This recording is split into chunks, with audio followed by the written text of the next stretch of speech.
Children of today can't even imagine the kinds of board games we, the kids of the 70s, used to play. Want to take a 10-minute trip back to your childhood and recall those evenings spent with the family playing board games? Watch until the end and you'll remember 11 games that have forever stayed in your hearts. Masterpiece. Remember those evenings when the whole family gathered around the table to play Masterpiece? It wasn't just a game, it was a true adventure into the world of art. Imagine being able to buy masterpieces by great artists, including an actual Van Gogh painting. In those moments, it felt like you were holding a piece of world history in your hands. Every move was filled with suspense. Would you manage to sell the painting for a profit, or had you bought a forgery? The game was at its peak of popularity in the 1970s until more complex economic games came along and pushed Masterpiece into the background.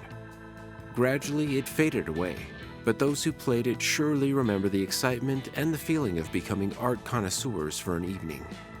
Think about it. How many kids of the 70s dreamed of becoming art collectors thanks to this game? Now, let's dive into another fascinating game from that era. Stay Alive. Do you remember those days when it felt like your fate was decided by the flick of a finger? Stay Alive was that kind of game where everything depended on you. It promised thrills. You had to save your pieces while avoiding the traps set by your opponents. With every move, you slid levers, and the game board's floor would literally disappear beneath the pieces, sending them plunging into the abyss. Staying on the board felt like a real victory. It was incredibly popular in the early 70s because, despite its simplicity, it kept everyone on edge until the very last moment. Parents and kids would spend hours battling to be the last one alive. But there was one problem. Game parts often broke, levers got stuck, and the game would grind to a halt, much to everyone's frustration. Stay Alive promised full control over the game. But what about those moments when the lever broke at the most critical point? Do you remember that game? The Mad Magazine game. Board games went a little crazy with the Mad Magazine game. This game broke all the traditional rules. Instead of hoarding money like in Monopoly, your goal here was to get rid of all your money. And to do that, you had to do the most bizarre things. Have you ever crawled around the table on all fours just to lose a few dollars? In this game, that was perfectly normal. Everything was turned upside down. No one expected that the winner would be the first to go bankrupt. It led to so much laughter, as everything happening at the table defied the usual norms. Who needs rules when you can have fun breaking them? Now, let's move on to another game that will bring back fond memories. Mousetrap. Do you remember dreaming as a child of games where you could build intricate contraptions? Mousetrap was exactly that kind of game. At first it seemed simple.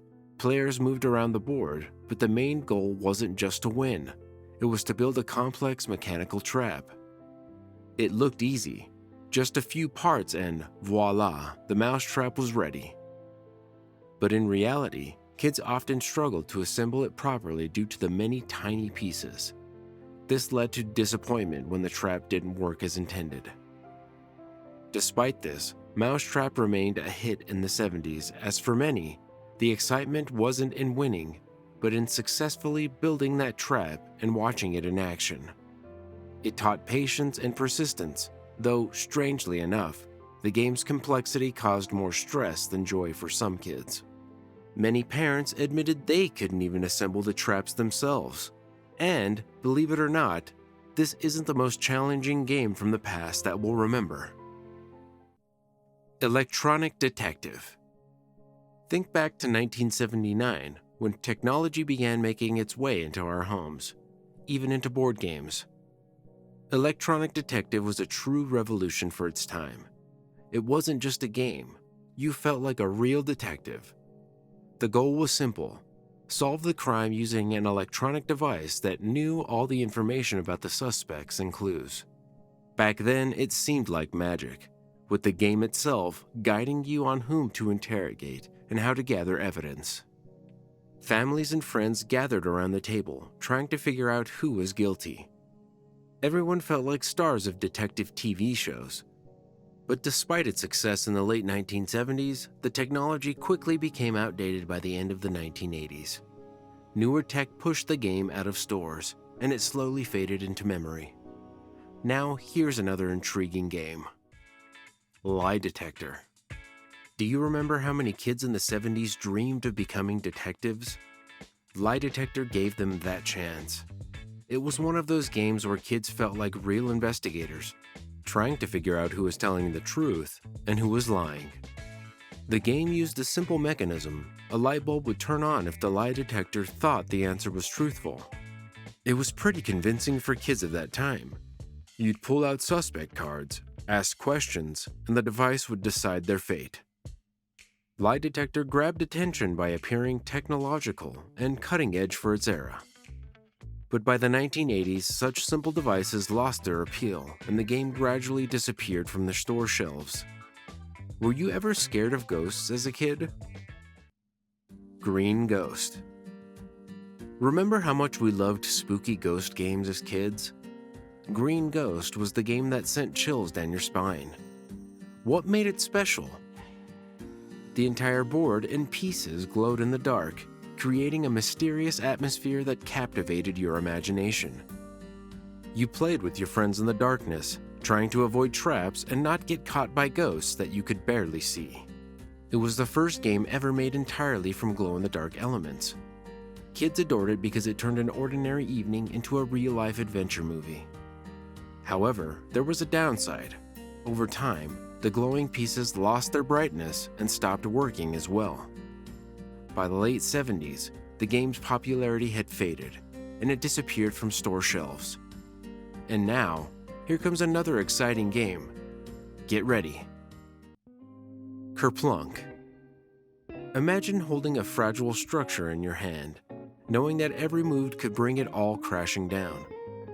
Kerplunk was one of the most thrilling games of the 70s. Players inserted thin sticks into a transparent tower filled with marbles at the top. The goal? Pull out the sticks without causing the marbles to fall. But eventually, you'd hear that loud kerplunk, and the marbles would tumble down. This game was incredibly popular because it was easy for both kids and adults to play. Simple, yet it kept everyone on edge. No one wanted to be the one to bring down the tower. It truly brought families together. But this isn't the only forgotten classic. Stay tuned. Battling Tops. Imagine sitting around a table with your friends, preparing your spinning tops for battle. Battling Tops was the game where everything was decided in seconds. Players launched their tops into the arena, where they spun, clashed, and knocked each other out. The winner was the one whose top stayed in the arena the longest. This game brought real excitement because you weren't just sitting around watching. You were physically launching your top, putting all your strength into a single motion. It was especially popular in the 70s because there weren't any complicated rules. Just launch your top and hope for victory. Over time, though, the tops would wear out and stop spinning as they once did. Now, here's another one of the most popular games of that era. Bonkers. Imagine a game where every move could completely change the path you take. That's Bonkers. In 1978, this game captured the attention of families because it was unlike anything else. Players built their own path as they moved, laying down cards on the board. Each time, the game was different because the paths constantly shifted. This added unpredictability and excitement. You never knew what was waiting around the corner. The game promised fun and chaos, as the name suggests, but there was a catch. Some of the rules were confusing. For many players, it turned out to be a bit too complicated. However, those who figured it out remember the thrill of changing the course on the fly, leaving their opponents baffled. Now on to the next game from our list. Stay tuned. Careers. Remember how in the 70s, kids dreamed of becoming someone important? A space explorer, a star, or a millionaire? Careers gave you the chance to try out different professions and choose your own path to success. Unlike other games, here you decided what mattered most to you: money, happiness, or fame. This made careers unique.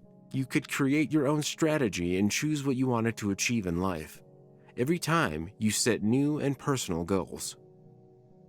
The game was popular among families because it didn't just entertain. It taught kids that success could take many forms. However, by the 1980s, it began to feel outdated, giving way to more complex games like Monopoly and The Game of Life, which offered new challenges.